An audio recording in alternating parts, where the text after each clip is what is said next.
जैसे कि आप लोगों ने लास्ट एपिसोड के अंदर देखा था, श्याओ के सामने ग्रे मिस्ट के अंदर से लगभग 4 लोग आ जाते हैं और ये 4 लोग श्याओ के टेक्निक्स का रिफ्लेक्शन थे। एंड अगर नॉर्मली देखा जाए तो ये लोग काफी ज्यादा पावरफुल थे। ऐसा लग रहा था कि इन्हें पूरी तरीके से इवॉल्व किया गया है। इसके बाद एट द एंड श्याओ उन लोगों से कहता है कि तुम इंसान हो, दानव हो या फिर कोई क्रिएचर, तुम्हें मार के मैं इस दुनिया से सारी अजीबोगरीब चीजों को खत्म कर दूंगा। हमें देखने के लिए मिलता है जो श्याओ होता है वो काफी ज्यादा गुस्से में इन चारों की तरफ आगे बढ़ता है। वही श्याओ के सामने इस वक्त लाइटनिंग एम्पर वाला क्रिएचर होता है जो कि लाइटनिंग 9 हेवंस का इस्तेमाल करता है। ये वही लाइटनिंग एम्पर की प्रीशियस टेक्निक है जिसको श्याओ डेटीज लेवल के वॉरियर्स को मारने के लिए इस्तेमाल किया करता था। उसके बाद हम लोग को देखने के लिए मिलता है श्याओ एक हेवन एंड सामने वाले के ऊपर थ्रो कर देता है। और वही रही बात इस लाइटनिंग एम्पर प्रीशियस टेक्निक की, तो वो उसे अपने बॉडी के ऊपर ले लेता है। श्याओ इस लाइटनिंग को हेड ऑन अपने ऊपर ले रहा था तो श्याओ की बॉडी के अंदर के जो लाइटनिंग सिंबल्स थे वो बाहर आ जाते हैं, जिसके कारण ये जो लाइटनिंग होती है ये श्याओ के ऊपर कोई अफेक्ट नहीं कर पाती क्योंकि ये पूरी तरीके से डिसॉल्व हो जाती है। इसी के बाद जो श्याओ होता है वो एक और पाम अटैक सामने वाले के ऊपर कर देता है और इस बार ये जो पाम अटैक होता है ये इतना पावरफुल होता है कि वो सामने वाला बंदा इस अटैक से नहीं बच पाता। डायरेक्टली ये अटैक उसे जाके हिट करता है और वो दूर जाके गिरता है और उसके मुंह से काफी सारा खून भी निकलता है। ऐसे तो अगर लगभग देखा जाए तो ये सब लोग श्याओ के ऊपर लगभग एक ही टाइम के ऊपर अटैक कर रहे थे, लेकिन श्याओ इनमें से एक एक को चुन चुन के मार रहा था। फिलहाल जो श्याओ था, श्याओ ने लाइटनिंग क्रिएचर वाले बंदे का काम 36 कर दिया था, जिसके बाद वो बाकी लोगों की तरफ देखता है। इसके बाद जो लाइटनिंग एम्पर वाला क्रिएचर होता है श्याओ उसके ऊपर एक और अटैक कर देता है जो कि एक हेवन पाम अटैक होता है। और इस पाम अटैक के अंदर लगभग श्याओ के रिकॉग्निशन टेक्निक और साथ ही साथ हेवन कैलेमिटी लाइट इन दोनों की पावर्स मिक्स होती है। एंड ये श्याओ का फाइनल अटैक था, जिसके बाद ये जो बंदा होता है ये जगह पे ही खत्म हो जाता है। इस वक्त तक जो श्याओ था वो ऑलरेडी 2 लोगों को मार चुका था और अभी बस 2 लोग बचे हुए थे। वही अभी फाइनली जो 2 बंदे थे, एक के पास थी कुंग पेंग विंग्स और वही जो दूसरा बंदा था उसके पास थी डार्क पावर्स। देखा जाए तो इन लोगों की भी हालत कुछ ज्यादा इतनी अच्छी बची ही नहीं थी। जो श्याओ होता है वो अपनी लाइटनिंग कैलेमिटी और लाइटनिंग एम्पर प्रीशियस टेक्निक का इस्तेमाल करता है और आसमान से काफी सारी बिजली आके इन 2 क्रिएचर्स के ऊपर गिरती है, जिसके बाद इनका जगह पे पूरी तरीके से भरता बन जाता है। जिसके बाद एट द एंड जो श्याओ होता है वो अपनी कुंग पेंग विंग्स की मदद से इन लोगों का काम 36 कर देता है। यानी कि ये ऑलरेडी मर ही चुके थे लगभग, लेकिन कुंग पेंग विंग से इन्हें टोटली पूरी तरीके से खत्म कर देता है। एंड इस वक्त तक ये जो ब्लू स्टोन पाथ था इसकी जितनी भी सीढ़ियाँ थी वो पूरी तरीके से खून से रंगी हुई थी। एंड चारों तरफ काफी ज्यादा शांति का माहौल हम लोगों को देखने के लिए मिल सकता था। तभी जो डिवाइन स्ट्राइकिंग स्टोन होता है वो कहता है कि फाइनली तुम सक्सीड हो गए। मेरे को भरोसा नहीं हो रहा कि मैंने ये सब चीजें अपने आंखों से देखी। जो काऊ शेंग था वो भी कहता है ये सही में ये अनबिलीवेबल है। एक्चुअली बात ये थी कि ये लोग इसलिए नहीं खुश हो रहे थे क्योंकि श्याओ ने उन लोगों को हरा दिया, बल्कि वो इसलिए खुश हो रहे थे क्योंकि श्याओ ने ओमनिवर्स इवेंट्स की इस चेन्स को तोड़ दिया था। जो क्विंगी थी वो भी काफी ज्यादा खुश थी, लेकिन उसे थोड़ा सा अजीब लग रहा था। वही जो श्याओ था उसके फेस के ऊपर भी हम लोग को स्माइल नहीं देखने के लिए मिल सकती थी क्योंकि उन लोगों के सर के ऊपर अभी भी वो डिवाइन लैम्प मौजूद था जो कि अभी तक गायब नहीं हुआ था।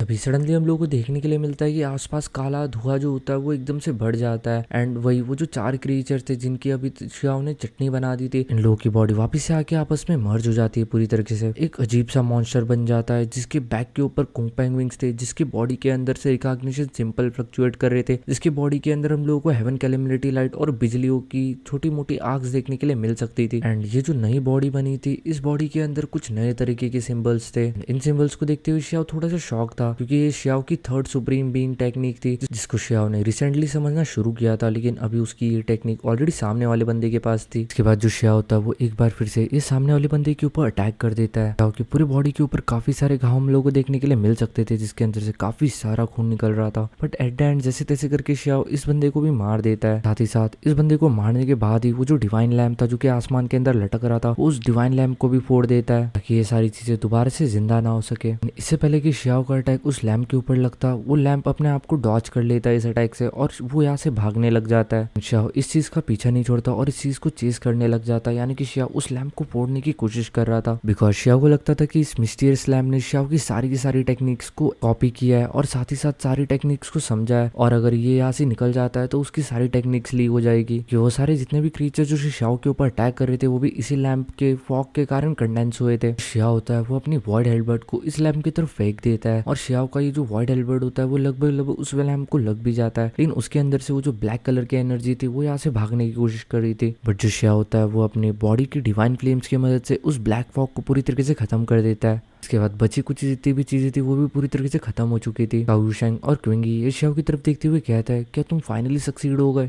तभी जो श्याओ होता है श्याओ को कुछ महसूस होता है कि उन ब्लू स्टोन पाथ्स के ऊपर कुछ ही दूरी के ऊपर एक बहुत बड़ा सा क्रैक अपीयर हो जाता है और जो क्रैक होता है ये एक वॉइड जैसा लग रहा था। श्याओ तुरंत उस वॉइड की तरफ भागने की कोशिश करता है क्योंकि उसे लगता है कि यहाँ पे जितनी भी चीजें आई है वो सारी की सारी उस वॉइड के अंदर से ही आई है। जैसे शिया उस वॉइड के करीब जाता है और उस वॉइड के अंदर झांकने की कोशिश करता है तो उसकी फटके 1000 हो जाती है। वो जगह पे ही रुक जाता है और तुरंत वो उसके पीछे आने वाले जितने भी लोग थे यानी कि उसके दोस्त, वो उन सब लोगों को कह देता है कि सब लोग यहाँ से दूर चले जाओ। वो इतने ज्यादा सीरियस टोन के अंदर कहता है कि सब लोग समझ जाते हैं कि जरूर कोई ना कोई प्रॉब्लम है, जिसके कारण वो सब लोग पीछे हट जाते हैं। शियाओ के फेस के ऊपर इस वक्त पूरी तरीके से 12 बजे हुए थे क्योंकि शियाओ ने उस वॉइड के अंदर एक ब्लैक कलर की एशियन शिप को देखा था। इस शिप के ऊपर काफी सारे ब्लड मार्किंग्स थे। ये एक वॉइड के अंदर फ्लोट कर रही थी और ये जो शिप थी ये छोटी मोटी नहीं है बल्कि बहुत बड़ी शिप थी। शियाओ की इस शिप को देख के इसलिए इतनी ज्यादा फट रही थी क्योंकि जब वो 5 एलिमेंट प्रोविंसेस को क्रॉस कर रहा था ओरिजिन स्काई सीक्रेट रिलम से, तब जब उसे वो डेविल ब्लस्ड गोस्ट ट्री मिला था, उस ट्री ने शियाओ से कहा था कि इस दुनिया के अंदर 3 सबसे ज्यादा खतरनाक चीज है जिससे तुम्हें दूर रहना चाहिए। उन खतरनाक चीजों के अंदर उसने इस शिप का भी जिक्र किया था। इवन थॉट ये जो शिप है ये इस एरा के अंदर दिखना लगभग लगभग पूरी तरीके से नामुमकिन है। इवन एशियंट एरा के अंदर भी काफी ज्यादा कम लोग होंगे जिन्होंने इस शिप को देखा है। बात से आप लोग अंदाजा लगा सकते हो कि शियाओ की क्यों इतनी ज्यादा फट रही, क्योंकि जो चीज जिसको एशियन टाइम से इतने ज्यादा बार नहीं देखा गया वो चीज शियाओ के सामने आ चुकी है। इवन ये भी कहा जाता है कि जिन भी लोगों ने इस चीज को देखा है उन्हें दोबारा जिंदा तो नहीं देखा जाता, यानी कि उन सब लोगों का काम 25 हो जाता है। पीछे से जो क्विंगी और काउशेंग थे वो शियाओ से पूछते हैं कि क्या हुआ, क्या तुम ठीक हो। तभी शियाओ उन लोगों की तरफ चिल्लाते हुए देखते हुए कहता है कि मुझे कुछ मत पूछो, बस यहाँ से भागो। के बाद वो लोग शियाओ की बातों के ऊपर डाउट नहीं करते और लोग थोड़ा सा और दूर जाके खड़े हो जाते हैं। उस वॉइड के सामने अकेला खड़ा था और इस वक्त उसके कपड़े पूरी तरीके से फट चुके थे और उसके बॉडी के अंदर से जगह जगह से खून टपक रहा था।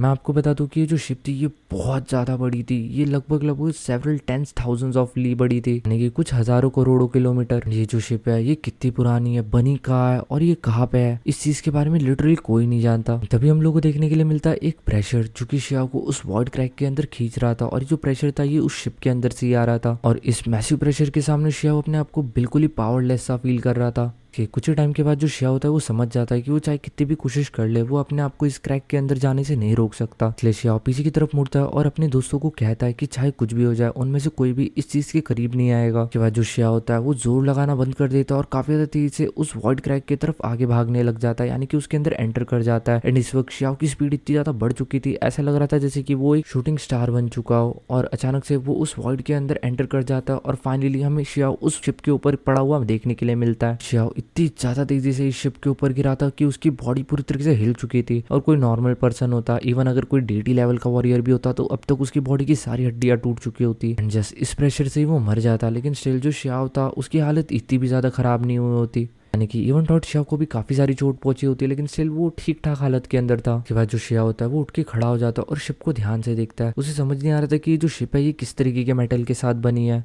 देखने से तो ऐसा लग रहा था कि ये जो शिप है ये किसी एशियंट वुड से बनी हुई है, लेकिन जब शिया उस शिप के ऊपर थोड़ी सी अपनी उंगली बजा के देखता है तो उसके अंदर से मेटल वाली साउंड आ रही थी। फिलहाल देखा जाए तो जो शिया था वो इस वक्त काफी ज्यादा डेस्परेट सिचुएशन के अंदर आ गया था क्योंकि अभी अभी उसने इमॉर्टल एनर्जी के स्ट्रैंड को कल्टीवेट किया था एंड अभी अभी उसके पास इतनी ज्यादा पावर आ चुकी थी कि वो पूरे के पूरे इमॉर्टल एशियंट को हिला सके। लेकिन एट द एंड वो यहाँ पे आके पहुंच गया। वो सोचता है कि उसकी नई पावर्स को तो अभी तक उसने अच्छे से एक्सपीरियंस भी नहीं किया था और वो यहाँ पे आ गया, क्या वो यहीं पे मारा जाएगा। लेकिन उसी के बाद जो शिया होता है वो अपनी हेवनली आई को ओपन करता है और अपनी हेवनली आई की मदद से इस शिप को चारों तरफ से देखने की कोशिश करता है। लेकिन जैसे वो शिप के फ्रंट साइड के अंदर देखता है तो उसकी आंखों के अंदर बहुत ज्यादा जलन होने लग जाती है। तो सामने की तरफ से काफी ज्यादा रोशनी आ रही थी एंड इस रोशनी ने उसे लगभग लगभग अंधा तो कर ही दिया था। इवन थॉट अगर वो थोड़ा टाइम और अपनी हेवनली आई को एक्टिवेट रखता तो उसकी नजरें भी जा सकती थी। लेकिन शिया को ये चीज देखने के लिए मिली थी कि ये सारी जो रोशनी है ये काफी ज्यादा हजारों किलोमीटर दूर से आ रही थी। जो शिप का दूसरा एंड है वहाँ पे काफी सारा खून पड़ा हुआ है और उसी खून के अंदर से ये रोशनी बाहर आ रही थी। इसके बाद जो शिया होता है वो सोचता है कि उसे यहाँ से चले जाना चाहिए एंड जैसे ही वो उस एशियंट शिप से बाहर जाने की कोशिश करता है, यानी कि आसमान की तरफ उड़ने की कोशिश करता है, तो वो देखता है कि वो आसमान से टकरा के वापिस से उस शिप के ऊपर आके गिर जाता है। यानी कि एक तरीके से जो शिया था वो एक तरीके के स्पेस डोमेन के अंदर फंस चुका था एंड अब जाके शिया को समझ आ रहा था कि यहाँ पे आने वाला इंसान दोबारा वापस अपनी दुनिया के अंदर कभी क्यों नहीं जा पाता। शिया के पास कोई और रास्ता नहीं था तो वो उसी डायरेक्शन के अंदर बढ़ता है जहाँ पे उसने वो रेड कलर का ब्लड देखा था एंड जब वो उस डायरेक्शन के अंदर बढ़ता है तो उसे आगे बढ़ने में थोड़ा सा टाइम लगता है। काफी हजारों किलोमीटर आगे बढ़ने के बाद फाइनली वो उस जगह के ऊपर पहुंचता है। जब शिया नॉर्मल आंखों से उस ब्लड को देख रहा था तो उसकी आंखों में काफी ज्यादा जलन होती है, लेकिन स्टिल वो अपने आंखों को कुछ सिंबल से प्रोटेक्ट करते हुए उस चीज को देखने की कोशिश करता है, बट स्टिल उसे कुछ भी समझ नहीं आता। जिसके बाद वो अपनी विल पावर की मदद से इस चीज को एनालाइज करने की कोशिश करता है, बट उसकी जैसी जो विल होती है वो उस चीज को टच करती है वो जगह पे खत्म हो जाती है। एंड साथ ही साथ इसके कारण श्याओ को काफी ज्यादा पेन भी हुआ था। श्याओ ने पहले इमॉर्टल ब्लड को भी देखा है, वो काफी ज्यादा होली और डिवाइन होता है, लेकिन ये जो ब्लड था ये काफी ज्यादा अजीब था। एंड ये इमॉर्टल ब्लड से तो काफी गुना ज्यादा पावरफुल था। इसे तो ये जो चीज थी ये काफी ज्यादा बढ़िया थी, लेकिन क्या फायदा जब श्याओ ना इसे ढंग से देख सकता और ना इसे ढंग से एनालाइज कर सकता है। जब श्याओ इस चीज को देख और समझ ही नहीं पा रहा तो इस चीज को तो यहाँ से लेके जाना इम्पॉसिबल ही है। जब श्याओ थोड़ा सा आगे बढ़ता है तो उसे एक कंकाल नजर आता है जो कि उस ब्लड के काफी ज्यादा करीब था। कंकाल को देख के श्याओ समझ जाता है कि ये जो भी इंसान होगा उसने भी इस ब्लड को पाने की कोशिश की होगी, बट एट द एंड ये जो ब्लड है ये इतना ज्यादा पावरफुल है कि इसने उस पावरफुल क्रिएचर को भी मार दिया और इवन आउट उसके आधी से ज्यादा बॉडी पूरी तरीके से डिकम्पोज हो चुकी है, इवन उसकी हड्डियां भी। ज्यादा कंफ्यूज होने की जरूरत नहीं, श्याओ इस वक्त एक शिप के अंदर है, एक एशियंट शिप के अंदर, जहाँ पे उसे एक छोटा सा ब्लड पॉन्ड देखने के लिए मिला है। उसी पॉन्ड के आसपास काफी सारे क्रिएचर्स के कंगाल पड़े हुए थे। एंड क्योंकि ये जो ब्लड था ये कोई ऑर्डिनरी ब्लड नहीं था तो डेफिनेटली उन लोगों ने इस ब्लड को पाने की कोशिश की थी, लेकिन एट द एंड वो सब लोग यहाँ पे मारे गए।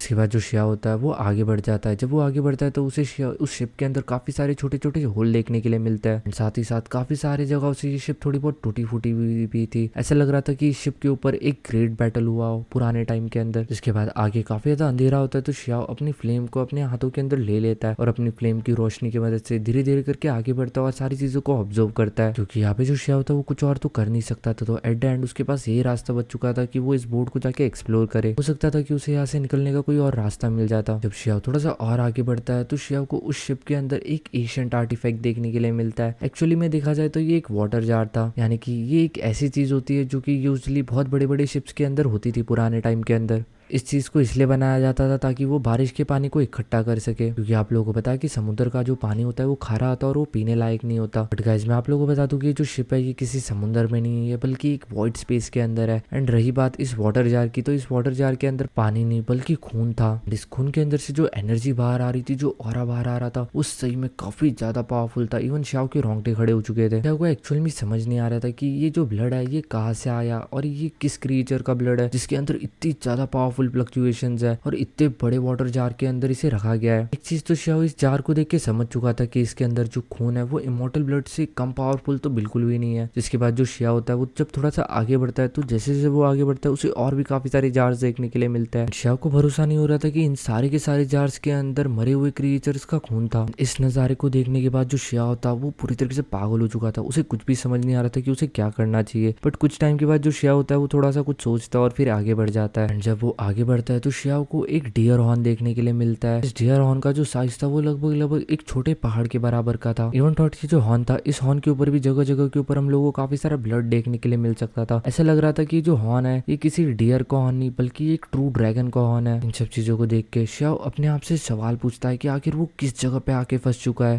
जिसके बाद जो श्याओ होता है वो उस हॉर्न की तरफ जाने की कोशिश करता है, बट एट द एंड वो फेल हो जाता है क्योंकि उस हॉर्न के आसपास किसी तरीके का ऑरा था जो कि उसको उसके पास जाने से रोक रहा था। लेकिन तभी जो श्याओ होता है उसकी नजर पड़ती है किसी और चीज के ऊपर, और ये और कुछ नहीं बल्कि ये ड्रैगन स्केल होता है। श्याओ तुरंत उस चीज को उठा लेता है और जस्ट वो उसे एग्जामाइन कर ही रहा होता है तो उसकी बॉडी के अंदर की जो फ्लेम होती है वो अचानक से बाहर आती है और उस ड्रैगन स्केल के ऊपर जाके पूरी तरीके से लपेट जाती है। बट कुछ ही सेकंड्स के बाद उसकी फ्लेम उसके बॉडी के अंदर वापस से चली जाती है। लेकिन जिसके बाद हम लोगों को देखने के लिए मिलता है कि वो जो ड्रैगन स्केल होता है उसके अंदर की जो चमक थी वो पूरी तरीके से गायब हो चुकी थी। एंड ये जो ड्रैगन स्केल थी ये भले ही दिखने में ज्यादा बड़ी नहीं दिख रही थी, लेकिन स्टिल इसका जो वजन था वो ऑलरेडी हजारों किलो का था। श्याओ ड्रैगन स्केल को अपने स्पेस पाउच के अंदर रख देता है और कहता है कि अगर वो जिंदा यहाँ से लौट के जा पाया तो वो इस ड्रैगन स्केल को ड्रैगन गर्ल के पास लेके जाएगा ताकि वो इसके थ्रू कोई प्रीशियस आर्टिफैक्ट बना सके। वही श्याओ कुछ किलोमीटर और आगे बढ़ता है। जब वो आगे बढ़ता है तो उसे देखने के लिए मिलता है कि वो एक एल्टर के अंदर एंटर कर रहा है। ये एल्टर जो होता है वो काफी ज्यादा डार्क होता है, लेकिन यहाँ पे भी एक पॉन्ड था जो कि पूरी तरीके से खून का तालाब था। ये जो खून था ये पिछले सारे खून से काफी ज्यादा अलग था। ये पूरी तरीके से डार्क रेड कलर का खून था और साथ ही साथ इसका जो किलिंग इंटेंट था वो भी काफी ज्यादा था। उस ब्लड को अच्छे से ऑब्जर्व करने के बाद श्याओ सोचता है क्या इस ब्लड को सैक्रिफाइस करने के लिए इस्तेमाल किया जाता है। श्याओ अपने आसपास नजर घुमाता है और कहता है कि इसके आसपास जितनी भी चीजें है वो सारी काफी ज्यादा पावरफुल है, सब पूरी तरीके से किलिंग इंटेंट से भरी हुई है। ऐसा लग रहा है कि ये सारी की सारी चीजें एक बैटल फील्ड से आई हो। ये जो जगह थी ये किसी भी तरीके की शिप की तरह तो बिल्कुल भी नहीं लग रही थी। ऐसा लग रहा था कि जैसे कि ये पूरा एक बहुत बड़ा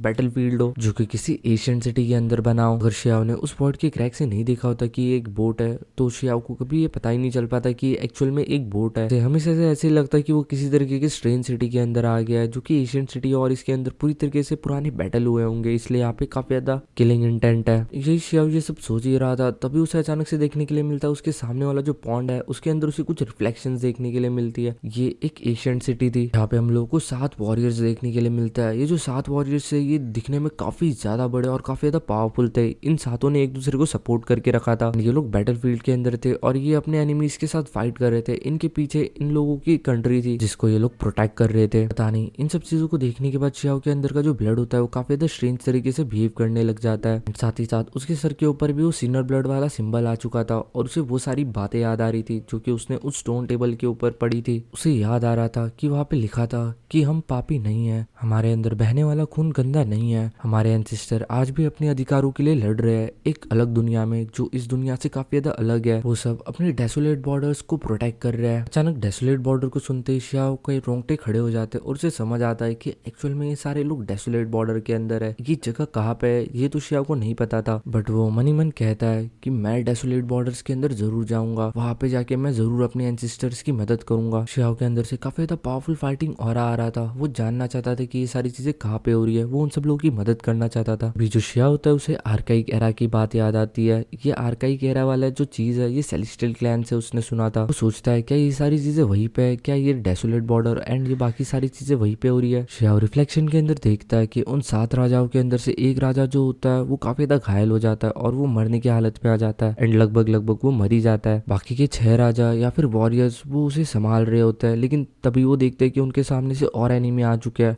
एंड वो बाकी एनिमीज के साथ फाइट करने के लिए आगे बढ़ जाता है। शियाओ को काफी ज्यादा बुरा फील हो रहा था उस राजा के लिए जो कि मर गया था एंड बाकी के जो 6 राजा थे उन लोगों की भी हालत कुछ ज्यादा अच्छी नहीं थी, बट उसके बाद भी वो बैटलफील्ड को छोड़ के भाग नहीं रहे थे। वहाँ पे डट के खड़े थे और अपनी अंतिम सांस तक वहाँ पे लड़ाई कर रहे थे। एंड के अंदर शियाओ को देखने के लिए मिलता है कि एक वॉइड क्रैक अचानक से कहीं से ओपन होता है और उसके अंदर से उसे एक बहुत बड़ी शिप देखने के लिए मिलती है एंड उस शिप के अंदर काफी सारा खून था। जब शियाओ थोड़ा सा सोचता है तो उसे पता चलता है कि ये शिप और कोई शिप नहीं है बल्कि वही एशियंट शिप है जिसके अंदर अभी शियाओ रुका हुआ है। इसके बाद सारी चीजें आसपास की नॉर्मल हो जाती है। शियाओ सोचता है कि सिंस वो इस जगह से बाहर तो नहीं निकल सकता तो वो इस जगह को पूरी तरीके से एक्सप्लोर करेगा। वैसे भी उसने सुना था कि यहाँ पे आने वाले जितने भी लोग हैं वो सारे के सारे मारे जाते हैं, तो वो मरने से पहले कम से कम इस जगह को पूरी तरीके से एक्सप्लोर कर लेना चाहता था। ताकि जो यिन एनर्जी थी वो भी काफी ज्यादा हैवी थी। जब शियाओ इस चीज के बारे में अच्छे से सोचता है तो उसे ऐसा लगता है कि ये अपने आप में एक अलग दुनिया है जहाँ पे खुद के यहाँ पे रिवर्स है, माउंटेन्स है एंड साथ ही साथ यहाँ पे काफी सारे पुराने लोगों की डेड बॉडीज पड़ी हुई है एंड जो क्लॉथ उन लोगों ने पहने हुए वो काफी ज्यादा एशियंट है, वो आर्काइक एरा के क्लॉथ है। वहाँ पे एक माउंटेन होता है जिसके टॉप के ऊपर शियाओ को एक एशियन स्टोन कोल्ड्रॉन देखने के लिए मिलता है और इसके अंदर से भी काफी ज्यादा पावरफुल मल्टी कलर लाइट बाहर आ रही थी एंड इसका ऑरा जो था वो भी काफी ज्यादा सस्पिशियस था। शियाओ उस एशियन कोल्ड्रॉन के करीब जाता है तो वो देखता है कि उसके ऊपर कुछ चीजें लिखी होती है एंड जब वो अच्छी से उस चीज को पढ़ता है तो उसे देखने के लिए मिलता है उसके ऊपर लिखा था ग्रेट स्कारलेट स्काई लॉर्ड क्विंग वी लॉर्ड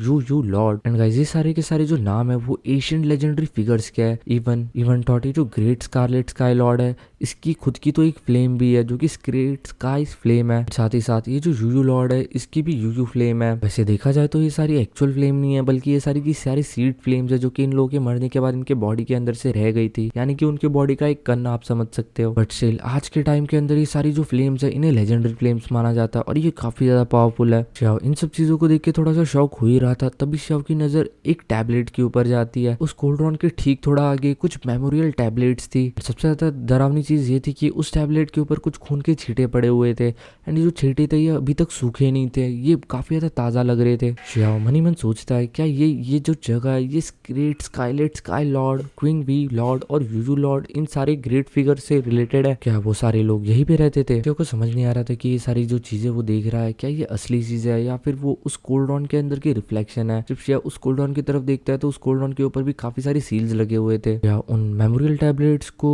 इल्यूजन इसलिए समझ रहा था क्योंकि अचानक से वो सारी चीजें एक लाइट की बीम बन के उसके आंखों के सामने से गायब हो गई थी एंड एट द एंड वो जो बीम्स होती है वो सारी की सारी उस कोल्ड्रॉन के अंदर ऑब्जर्व बन जाती है। इसलिए जो शियाओ था उसे ऐसा लग रहा था कि ये सारा किसी तरीके का इल्यूजन है जो कि उस कोल्ड्रॉन के थ्रू क्रिएट किया जा रहा है। वही वो जो कोल्ड्रॉन था वो देखने में तो काफी ज्यादा पुराना था और साथ ही साथ उसके ऊपर काफी सारे क्रैक्स पड़े हुए थे। ऐसा लग रहा था कि वो किसी भी वक्त पूरी तरीके से फूट जाएगा। चिल उसके अंदर से आने वाला जो चिलिंग हो रहा था वो एक अलग ही लेवल का था। ऐसी बात नहीं थी गाइस कि यहाँ पे काफी ज्यादा ठंड हो, लेकिन इसके अंदर से आने वाला जो ठंडा हो रहा था यानी कि चिलिंग हो रहा वो काफी ज्यादा पावरफुल था। एंड गाइस साथ ही साथ जो शियाओ था, शियाओ को उस कोल्ड्रॉन के अंदर काफी सारे कटे हुए सर दिखे थे। भले ये जो कोल्ड्रॉन था ये चारों तरफ से बंद था, लेकिन स्टिल शियाओ को एक रिफ्लेक्शन देखने के लिए मिला था। शियाओ को लग रहा था कि वो जो ब्लैक हो रहा है या फिर यहाँ पे जितनी भी अजीब चीजें हो रही है या फिर जितनी भी डार्क चीजें हो रही है वो सारी की सारी इसी कारण हो रही है। जब शियाओ थोड़ा सा ध्यान से सोचता है तो उसे पता चलता है कि शायद ये यूयो lord, great scarlet sky lord और वो सारे जितने भी लेजेंडरी लोग थे वो उन सारे लेजेंडरी लोगों के सर है। इसलिए आज भी ये इतना ज्यादा वक्त गुजरने के बाद भी, जब वो मर चुके हैं उसके बाद भी उन लोगों का जो ऑरा है वो खत्म नहीं हुआ। वैसे गाइस ये जो कोल्ड्रॉन था ये अभी भी शियाओ से काफी ज्यादा दूर था, यानी कि एक माउंटेन के टॉप के ऊपर रखा गया था और शियाओ उसी माउंटेन की तरफ आगे बढ़ता है ताकि वो इस चीज को क्लोज से देख सके। वही रास्ते में उसे काफी सारे डेड बॉडीज और काफी सारे स्केलेटन देखने के लिए मिलता है। एंड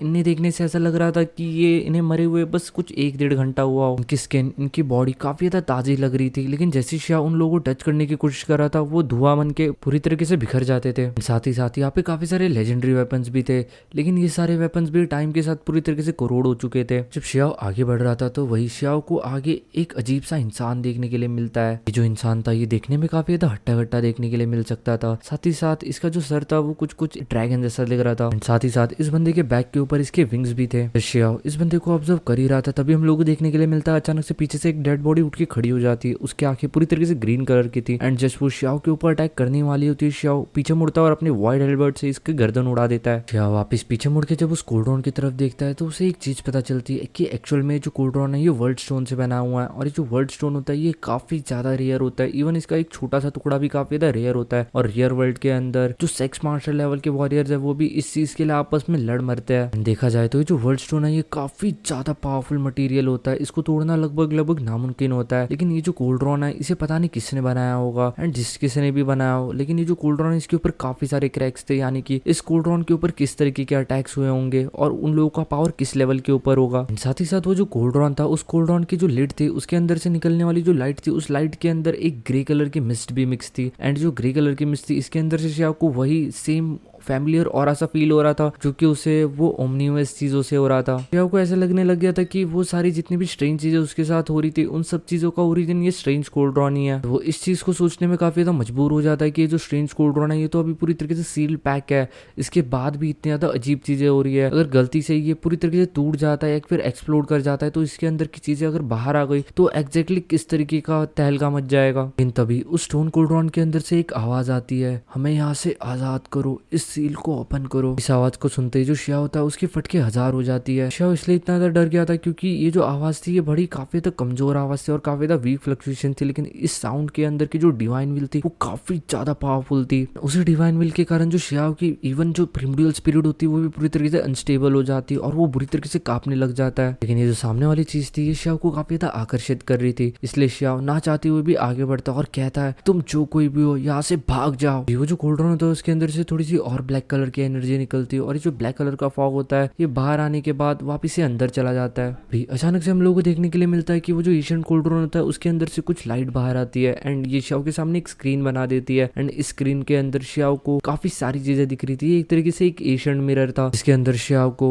भूतकाल की कुछ दृश्य देखने के लिए मिलता है। उसके बाद अचानक से वो जो चीज होती है वो शियाओ की आंखों के सामने से गायब हो जाती है। तभी शियाओ को पीछे की साइड से एक और आवाज आती है और जैसे शियाओ पीछे की तरफ मुड़ के देखता है तो उसे पता चलता है कि जो आवाज थी एक्चुअल में स्पेस की काफी ज्यादा डेप्थ में से आ रही थी। शियाओ रुकता नहीं है और आगे बढ़ता रहता है क्योंकि शियाओ को पता था कि वैसे भी वो यहाँ पे मरने वाला है, यहाँ पे जितने भी लोग आज तक आए वो सारे मारे गए, तो अगर एट द एंड वो मरने ही वाला है तो वो इस जगह को अच्छे से एक्सप्लोर करके मरेगा। एंड जैसे जैसे शियाओ आगे बढ़ता जाता है शियाओ को और भी काफ़ी सारे कॉप्स देखने के लिए मिलता है, यानी कि डेड बॉडीज, और साथ ही साथ यहाँ पे काफ़ी सारे टूटे फूटे वेपन्स भी पड़े थे और काफ़ी सारे आर्टिफैक्ट्स भी।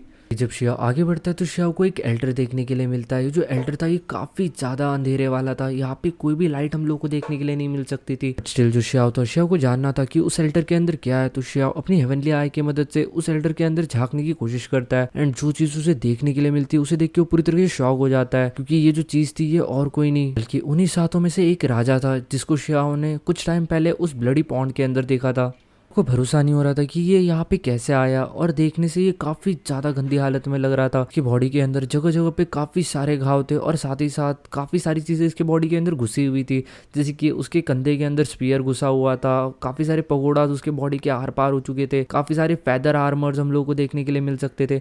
मतलब इसकी बॉडी के अंदर इतनी सारी चीजें घुसी हुई थी कि ये काफी ज्यादा बुरी तरीके से मरा हुआ था। स्टिल इसके अंदर से एक अलग सी वाइटिलिटी फील हो रही थी, ऐसा लग रहा था कि ये आज भी जिंदा है।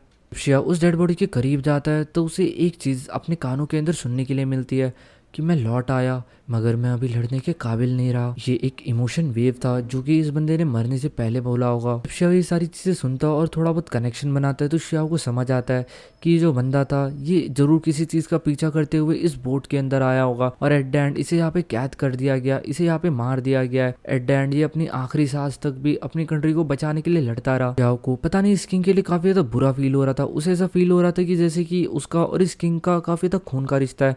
एंड साथ ही साथ शिया के बॉडी के अंदर का जो खून था वो भी काफी ज्यादा अजीब तरीके से बिहेव करने लग गया था। कुछ ही टाइम के अंदर जो शिया होता है वो समझ जाता है कि जरूर हो ना हो ये जो बंदा है ये उसका एंसेस्टर है। यानी कि आप समझ सकते हो एक तरीके से जितने भी सिनर ब्लड्स हैं उनको सब लोगों को सिनर ब्लड्स इन्हीं लोगों के कारण कहा जाता है। इन शिया को इन सब चीजों के बारे में सोच के काफी ज्यादा बुरा लगता है जब वो सोचता है कि उनके एंसेस्टर्स जो कि अपनी आखिरी सांस तक लड़ रहे थे आज उनके डिसेंडेंट्स को सिनर ब्लड कह के पुकारा जाता है हायर रिलम्स के अंदर। ये राजा ये यहाँ पे मारा गया और आज भी ये इस एबेसिस को अपनी बॉडी के साथ प्रोटेक्ट कर रहा है, बट उसके बाद भी उनके पूर्वजों के बारे में हायर रिलम के अंदर इतनी बुरी बुरी बातें कही जाती है, उन्हें पापी कह के पुकारा जाता है। शिया तुरंत नीचे झुक के अपने घुटने के ऊपर आ जाता है। उसके बाद वो सर नीचे करते हुए अपने एंसेस्टर को बो करता है। अपने एंसेस्टर की ये हालत देख के उसे काफी ज्यादा गुस्सा आ रहा था एंड साथ ही साथ उसे रोना भी आ रहा था। उनके एंसेस्टर्स ने इतना कुछ किया लेकिन उसके बाद भी आज उनके डिसेंडेंट्स को सिनर ब्लड कह के पुकारा जाता है। शिया कहता है मेरे अंदर भी आप ही लोगों का खून है, इसलिए जिस दिन मुझे पता चलेगा कि आप किस तरीके की डेसोलेट बॉर्डर्स के ऊपर लड़ाई कर रहे हो मैं ज़रूर आऊँगा आप लोगों की मदद करने के लिए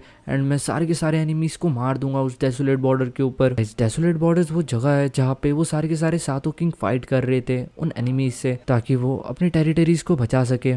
फिर आप एक तरीके से ऐसा भी समझ सकते हो कि डेसोलेट बॉर्डर एक जगह है, एक दरवाजा है जहाँ पे ये लोग पहरेदारी कर रहे हैं एंड अगर वो लोग वहां से हट गए तो पता नहीं उस जगह से किस तरीके ये इविल एनर्जीज अपर रिलम के अंदर आ जाएगी और सारी चीजें बुरी तरीके से तबाह हो जाएगी। जिस दिन मुझे मौका मिलेगा मैं डेफिनेटली डेसोलेट बॉर्डर के अंदर आऊंगा ताकि मैं इस बैटल के अंदर पार्टिसिपेट कर सकूँ, मैं अपने एंसेस्टर्स की मदद कर सकूँ। शियाओ के सर के ऊपर जो सिन ब्लड का सिंबल था वो एकदम से आ जाता है और एकदम से चारों तरफ रोशनी सी फैल जाती है एंड साथ ही साथ हम लोगों को देखने के लिए मिलता है वो जो किंग था जो कि मरा पड़ा था उसके सर के ऊपर भी वो सिनर ब्लड वाला सिंबल आ जाता है। उसके सिंबल के अंदर से एक लाइट की बीम निकलती है जो कि शियाओ के सर के अंदर जाके घुस जाती है।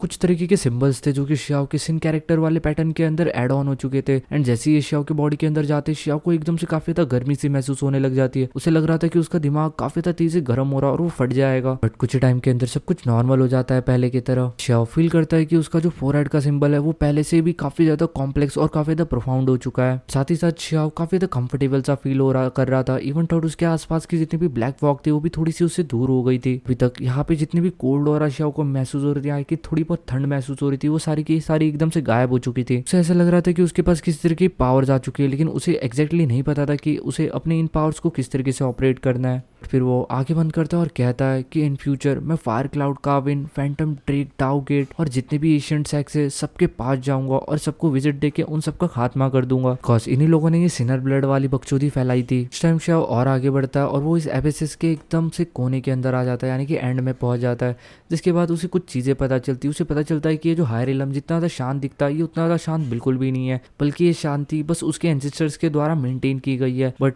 वो कब तक जिंदा रहेंगे और वो कब तक लड़ते रहेंगे इस चीज का कोई गारंटी नहीं है। वो वहाँ पे अपनी जान के साथ खेल के सब लोगों की रक्षा कर रहे हैं और यहाँ पे उन्हें पापी कह के बुलाया जाता है। तभी हम लोग को देखने के लिए मिलता है शियाओ के पीछे काफी सारे लैंप्स आ जाते हैं, वही ब्लैक कलर के लैंप जैसे कि शियाओ को एक्सटर्नल वर्ल्ड के अंदर यानी कि 3000 स्टेयर्स के पास देखने के लिए मिले थे। अचानक से आसमान के अंदर से कुछ बिजलियां कड़कती है जो कि उनके वो जो एंसेस्टर थे उसके ऊपर जाके गिरती है, यानी एग्जैक्टली उनके ऊपर आके नहीं गिरती बल्कि उनके सर के ऊपर वो जो सिंबल्स थे वो उस चीज के ऊपर अटैक कर रही थी। उसके बाद वो जो सिंबल होता है वो ग्लो करने लग जाता है और इस लाइट की बीम को रेजिस्ट करने लग जाता है, लेकिन चिली काफी ज्यादा कमजोर हो चुका था। इस वक्त उसके जो एंसेस्टर थे वो किसी तरीके के डीमन लग रहे थे। शियाओ इन सब चीजों को देखता है तो वो कहता है कि ये सब चीज़ें बिल्कुल भी ठीक नहीं हो रही।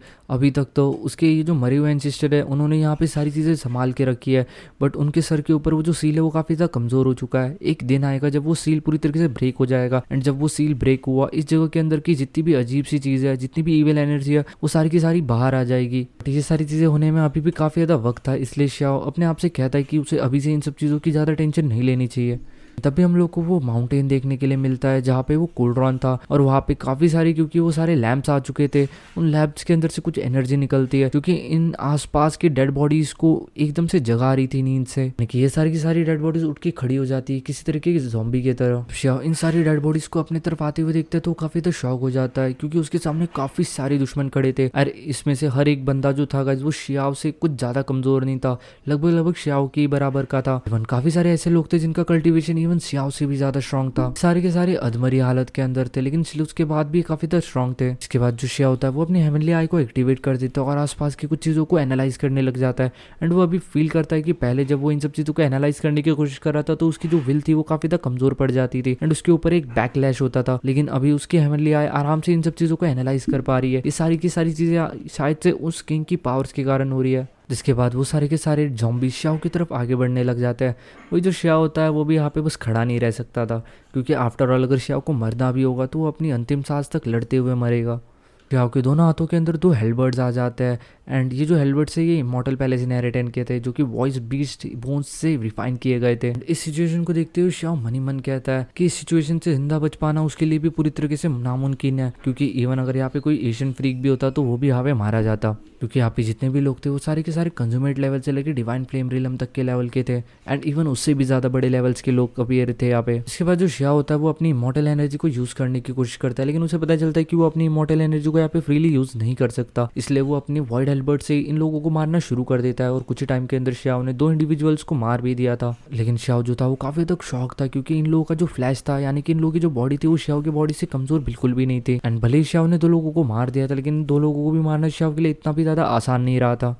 शायद से इन लोगों के पास इनकी खुद की इंटेलिजेंस होती तो श्याओ शायद ही इन लोगों से जीत पाता, क्योंकि ये सारे लोग ऑलरेडी मर चुके हैं और इनकी डेड बॉडीज को बस किसी तरीके से कंट्रोल किया जा रहा है, इसलिए ये लोग बस कुछ आलतू फालतू अटैक कर सकते हैं। श्याओ इन लोगों से फाइट कर रहा था, तभी श्याओ के बॉडी के अंदर से एक व्हाइट कलर की लाइट आती है, एंड ये जो लाइट होती है ये उसके आसपास के जितनी भी एशियंट लैंप थे उन सारे लो लैंप्स को फोड़ देती है, साथ ही साथ उनकी प्रीशियस टेक्निक्स को रोक भी रही थी ताकि वो श्याओ के ऊपर अटैक ना कर सके। लेकिन तभी हम लोग को देखने के लिए मिलता है एक काले धुएं के अंदर से अचानक से एक बहुत बड़ी सी स्वॉर्ड, जो कि श्याओ की तरफ काफ़ी ज़्यादा तेज़ी से आती है, एंड जो श्याओ की हेवनली आई होती है वो उसे नोटिस कर लेती है। बट स्टिल ये जो स्वॉर्ड थी इसका ग्लो इतना ज़्यादा तेज़ था कि श्याओ की आंखों के अंदर दर्द होने लग जाता है। श्याओ अपनी दोनों हेलबर्ड्स को क्रॉस करके इस स्वॉर्ड को रोकने की कोशिश करता है, लेकिन वो जो स्वॉर्ड होती है वो श्याओ के दोनों हेलबर्ड्स को काट देती है, और काटते हुए उसके बॉडी के अंदर एंटर कर जाती है, यानी कि पेनिट्रेट हो जाती है। फिर हम लोग को देखने के लिए मिलता है कि वो बस एक आफ्टर इमेज थी। एक्चुअल में श्याओ ने इस स्वॉर्ड को डॉज कर लिया था, लेकिन स्टिल जो स्वॉर्ड थी वो श्याओ के गले के काफी ज्यादा नजदीक से गई थी, इसलिए उसके गले के ऊपर एक कट पड़ जाता है। श्याओ मन ही मन सोचता है कि अभी अगर उसने एक सेकंड की देरी भी की होती तो वो ऊपर वाले के पास पहुंच जाता।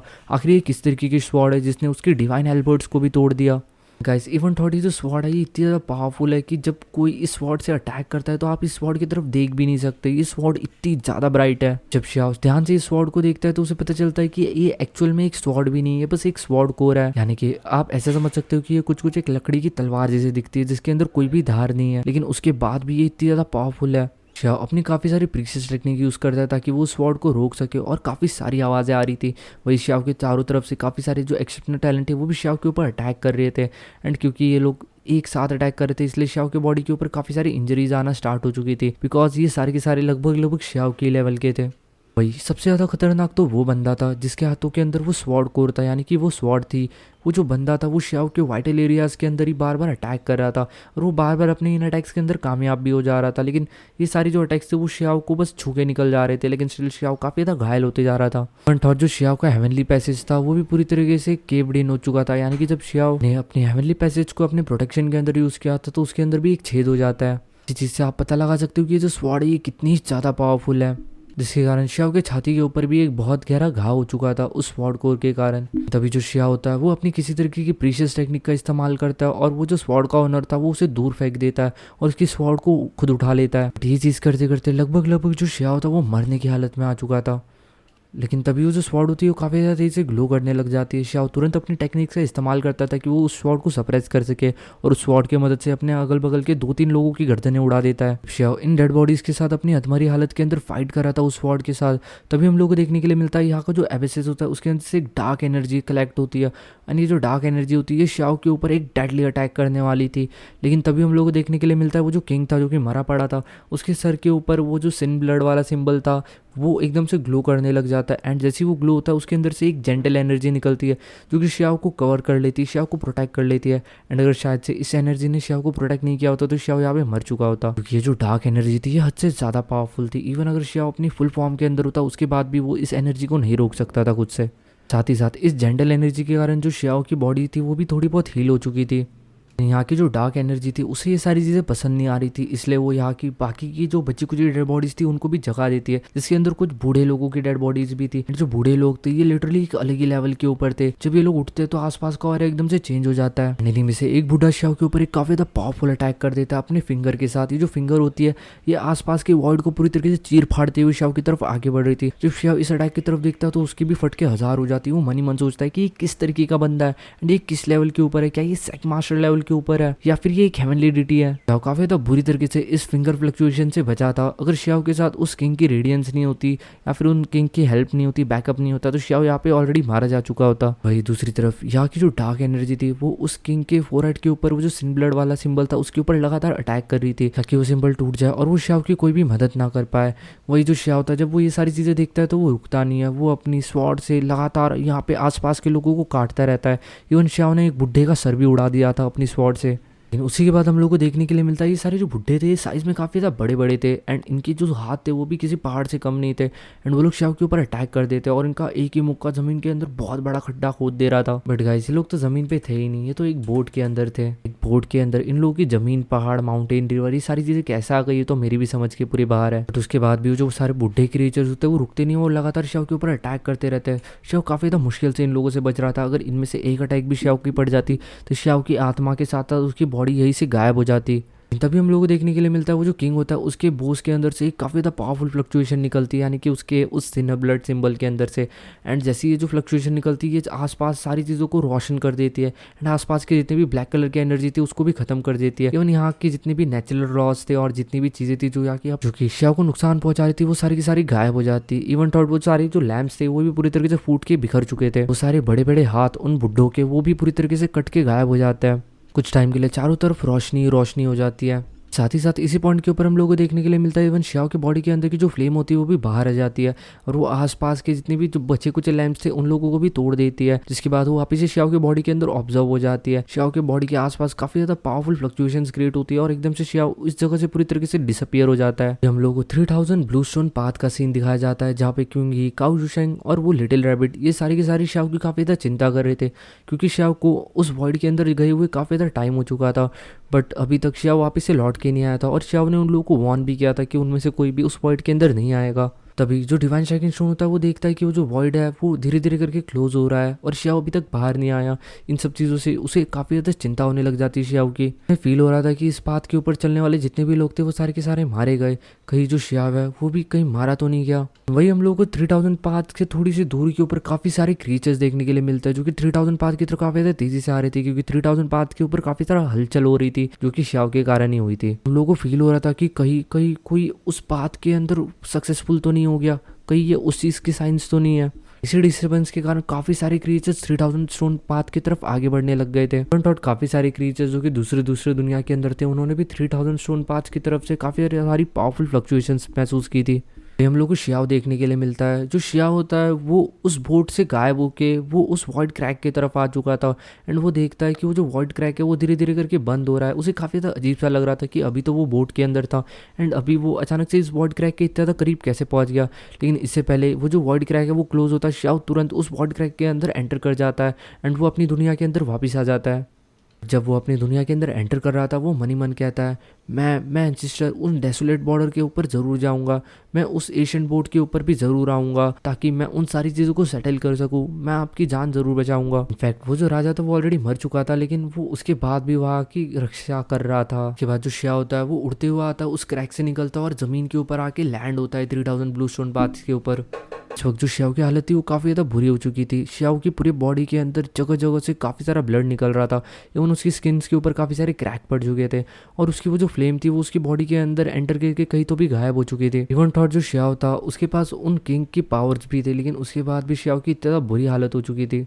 मन ही मन सोचता है कि अगर उसकी जगह पे कोई और पर्सन होता और वो इस तरीके से जमीन के ऊपर धड़ाम करके गिरता तो उसकी बॉडी का तो कचूरमर बन जाता। इसलिए हम लोगों को देखने के लिए मिलता है जो श्याओ का एक हाथ होता है वो टूट के दूसरी तरफ बिखर जाता है। श्याओ तुरंत अपने टूटे हुए हाथ को उठाता है और जल्दी से उसे अपनी बॉडी के साथ रिकनेक्ट करने की कोशिश करने लग जाता है। जब श्याओ ये सब चीज़ें कर रहा था तो उसके बॉडी के अंदर से काफ़ी सारा ब्लड उड़ के बाहर की तरफ गिर रहा था, क्योंकि उसके छाती के अंदर भी एक बहुत बड़ा सा कट लग चुका था और साथ ही साथ छेद भी हो चुके थे कि उसी इमॉर्टल स्वॉर्ड के कारण हुए थे। कुछ ही टाइम के बाद वो फील करता है कि जो उसकी इंजरीज है वो थोड़ी बहुत स्टेबलाइज हो चुकी है और अभी वो अपनी इमॉर्टल एनर्जी को भी यूज़ कर सकता है। उसकी इमॉर्टल एनर्जी के कारण उसकी बॉडी जो होती है वो धीरे धीरे करके हील भी होना स्टार्ट हो जाती है। वही जो श्याओ होता है वो अपने दूसरे हाथों के अंदर देखता है, उसके दूसरे हाथों के अंदर वही स्वॉर्ड कोर था, यानी कि वही लकड़ी की तलवार। सॉरी गाइस, ये लकड़ी की नहीं थी, ये मेटल की थी, लेकिन ये कुछ कुछ लकड़ी जैसी लग रही थी, इसलिए इसे स्वॉर्ड कोर बोला जा रहा था, क्योंकि ये तलवार तो थी लेकिन इसके ऊपर कोई भी धार नहीं थी। चल, इसके ऊपर काफी सारे हम लोग को डिवाइन सिंबल्स देखने के लिए मिल सकते थे। जब श्याओ वापस से 3000 स्टोन पाथ के ऊपर आता है तो जो क्विंगी और बाकी सारे होते हैं वो श्याओ को देख के काफी तक खुश हो जाते हैं, क्योंकि श्याओ फाइनली जिंदा वापस आ चुका था। काहू शैंग क्विंगी और डिवाइन शैकिंग स्टोन होता है, ये सारे जिस श्याओ के पास आ ही रहते, लेकिन तभी वो लोग देखते हैं कि श्याओ को काफी सारे क्रिएचर्स घेरने लग गए हैं, लेकिन वो तब भी भागते हुए जाते हैं और श्याओ को चारों तरफ से घेर लेते हैं और श्याओ की मदद करने लग जाते हैं और वो इन सारी क्रिएचर्स के ऊपर अटैक कर देते हैं। गाइस, इनमें से काफ़ी सारे लोग लूफ वैली के लोग भी थे और काफ़ी सारे अलग अलग क्लैन थे जो कि श्याओ को मारना चाहते थे। एंड जब वो लोग देखते कि श्याओ ऑलरेडी इतना ज़्यादा कमज़ोर हालत के अंदर है तो इससे ज़्यादा मौका अच्छा उनको कहाँ मिल सकता था, इसलिए वो सारे के सारे श्याओ के ऊपर अटैक कर रहे थे। लेकिन श्याओ के दोस्त उसके साथ थे, इसलिए वो कुछ टाइम के लिए उसे प्रोटेक्ट कर लेता है। इवन थॉट इनमें से काफ़ी सारे लोग हेवनली कंट्री के असिस्टेंट्स भी थे। एंड इन लोगों को कहीं ना कहीं फील हो चुका था कि जो श्याओ है उसने इमॉर्टल एनर्जी को कल्टिवेट कर लिया है और वो कहीं ना कहीं उस पाथ के ऊपर आगे बढ़ चुका है। अनफॉर्चुनेटली श्याओ अब इस वक्त अच्छी हालत के अंदर नहीं है, लेकिन अगर वो एक बार रिकवर हो गया तो उसको मारना मुश्किल ही नहीं नामुमकिन हो जाएगा। बट इतनी ज़्यादा बुरी हालत में होने के बाद भी जो श्याओ होता है वो उठ के खड़ा हो जाता है। वही वो अपनी अंदर की जो डिवाइन पावर्स होती है वो उस स्वॉर्ड कोर के अंदर डालता है, यानी कि उस स्वॉर्ड के अंदर डालता है। एंड वो स्वॉर्ड तुरंत काफ़ी ज़्यादा तेज़ी से ग्लो करने लग जाती है। एंड इसी के साथ श्याओ लगभग सेकंड्स के अंदर अपने आजू बाजू के 6-7 लोगों को जगह पे ही खत्म कर देता है। स्वॉर्ड की पावर्स देख के यहाँ पे जितने भी लोग थे वो बुरी तरीके से शॉक हो गए थे, क्योंकि इवन थॉट उनमें से कोई भी उस स्वॉर्ड की तरफ देख भी नहीं पा रहा था, क्योंकि वो इतनी ज़्यादा ब्राइट थी कि सब लोग की आंखों के अंदर एक अलग टाइप की जलन होने लग गई थी। इवन थॉट जो श्याओ का दूसरा हाथ था जिसको श्याओ जोड़ने की कोशिश कर रहा था वो पूरी तरीके से जुड़ा नहीं था, इसलिए वो टूट के गिर जाता है। लेकिन वो गिरता नहीं है, वो जो हाथ होता है वो जाके एक पर्सन को पकड़ता है और उसको जमीन के अंदर गाड़ देता है और उसको चमाट बजा बजा के उसको खत्म कर देता है। बाकी सब लोग इस चीज़ को देखते तो लोग काफ़ी ज़्यादा शॉक हो जाता है, बिकॉज जो श्याओ का कटा हुआ हाथ था वो भी लोगों के ऊपर अटैक कर रहा था और इस चीज़ से वो लोग समझ चुके थे कि श्याओ ने ऑलरेडी इमॉर्टल एनर्जी को कल्टिवेट कर लिया है। एंड फाइनली इसी के साथ आज का जो एपिसोड होता है ये यहीं पे खत्म होता है। होप करता हूँ कि आपको ये एपिसोड पसंद आया होगा। एंड मैं थोड़ा सा बिजी हो गया था एडमिशन्स के अंदर, जिसके कारण मैं कुछ दिनों से वीडियो नहीं डाल पाया। सो होप करता हूँ कि आपको ये वीडियो पसंद आई होगी। मिलते हैं नेक्स्ट एपिसोड के अंदर, तब तक के लिए बाय बाय।